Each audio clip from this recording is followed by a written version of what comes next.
araw po kayong lahat sa ating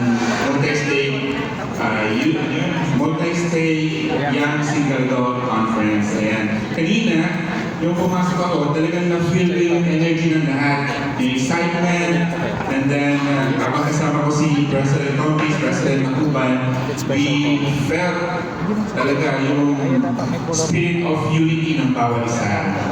Ayan. So palagpakan po natin ang bawat isa sa atin for being here. Despite of the weather, ay andito pa rin tayong lahat for this wonderful conference. Napakaganda talaga itong program ng church. Alam niyo ba, naalala ko, during my time, ganyan din excitement namin. Hindi na talaga tinanggal at hindi rin nawala itong program ng church of having this conference, especially sa inyong mga rising generation.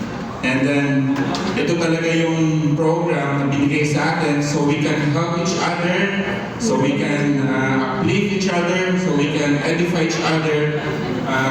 Gamitin po natin. You have today and tomorrow, later on, makakaroon kayo ng mga team building and devotional and dance social.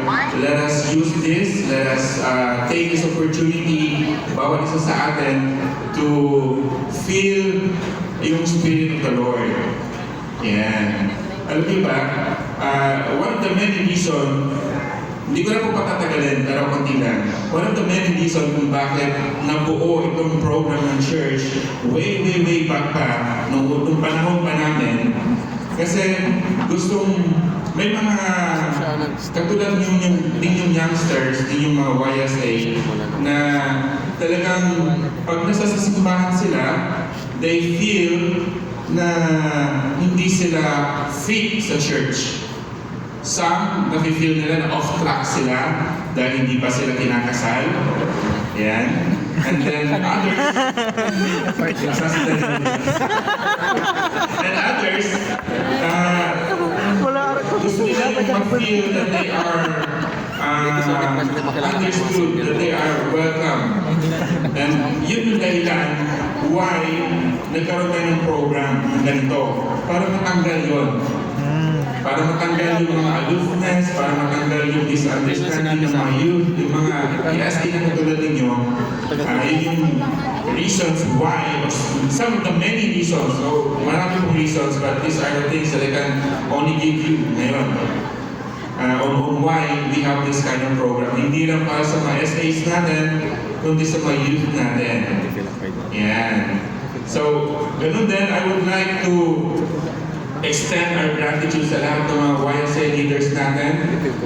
Talagang nakita namin yung kanilang excitement at yung sleepless night para mangyari itong event na to this day. Yung mga YSA leaders natin, pwede tumayo. Asan mga YSA leaders? Tayo.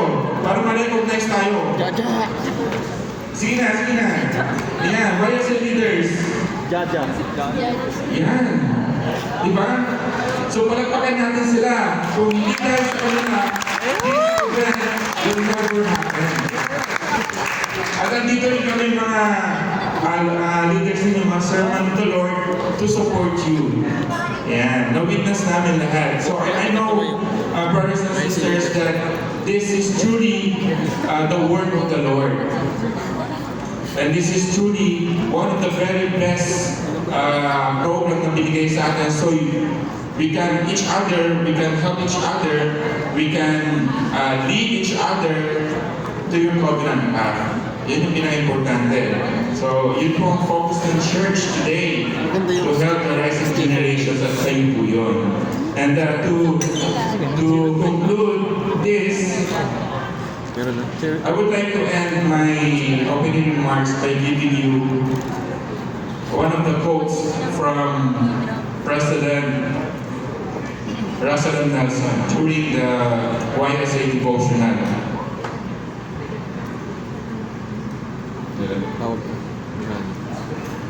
Okay. Sabi niya, I bless you to take charge of your own testimony, and I bless you to have the desire and strength to keep your covenants. As you do, I promise that you will experience spiritual growth, freedom from fear, and a confidence that you can scarcely imagine now. You will have the strength to have a positive influence far beyond your natural capacity. So this is it. My fellow youth,